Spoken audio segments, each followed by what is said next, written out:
Hi, in this session we're going to be talking about vitamin B6. Vitamin B6 is absolutely vital for your immune system because what it does is it helps the body develop and support not only your T cells but also white blood cells, which are also antibodies. So it's involved in that, as well as red blood cell forming and making sure that it works well. It's also involved in helping the body to assimilate B12 and the mineral magnesium. Those are some of the roles that B6 works on. It also supports your nervous system, your immune system, and helps with, like I said, absorbing B12, which also participates in the production of hydrochloric acid, which helps you break down your carbs, your fats, your proteins. Now, obviously, there is so much more that B6 does, which is why I would recommend that you get the Disease Symbology Handbook. It's free. Go to CUTAteachings.org, look under Gifts, and you can download it or read it online. Look up whatever condition, look up all of the things that B6 does, along with all the other nutrients that I've spoken about. They're all in there, as well as the body parts, which I've talked about, and diseases, which I've also talked about. And what I do in these little vignettes, because there's such a time element, is I'm giving you some highlights. But for an in-depth understanding, take a look at the Disease Symbology Handbook. From a symbolic point of view, B6 represents regulation and protection. And the protection is the fact that it supports, T cell development, which are your antibodies, which help keep you healthy and help fight off any invading bacteria, germs, funguses, molds, whatever. You get the point. And it helps regulate through the digestive system. It helps regulate metabolic rates. It also helps regulate the nervous system, immune system. It does a lot of wonderful things.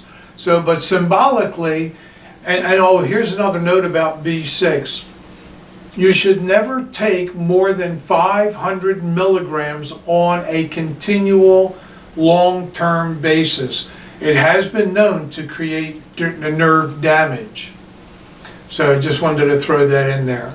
But from, if there's a deficiency or low levels, a compromise, you may be unprotected. You may feel unprotected. And your emotions will affect the reservoir of nutrients in your body.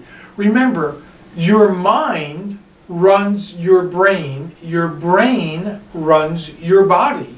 So whatever it is that you think, this is what you're creating physically, not to mention the fact, and I've talked about this before, how the mind or the brain is an electromagnetic generator operated by the mind. And as such, since everything is made out of atoms, positive and negative energies, you are constantly, this is the repelling stuff from you, and at the same time you're drawing things to you. The good, the bad, and the ugly on both levels. It just really depends on what your expectations are, and that's based on your patterns of behavior, which they in themselves are based on concepts, and that's the way it works. That's the way life works. You are co-creating your reality based on your concepts of what you expect things to be, which you create patterns to fulfill those expectations. You're creating your life based on who you think you should be, and again, that's based on the concepts. So check out the Life Enrichment Journey, and I think let me rephrase that, I know that if you work with that material, as well as all these other little bits and pieces that I'm sharing with you, if you work with the material, I guarantee you will end up healthier and happier on every single level. Anyway, if you care to reach me, you can always contact me here. I'm available for any questions you might have. And on that note, I'll say thank you for stopping by and taking the time out of your life. I hope I've shared something with you to help you grow. That is my intent. Anyway, Thanks for stopping by and have a fabulous everything.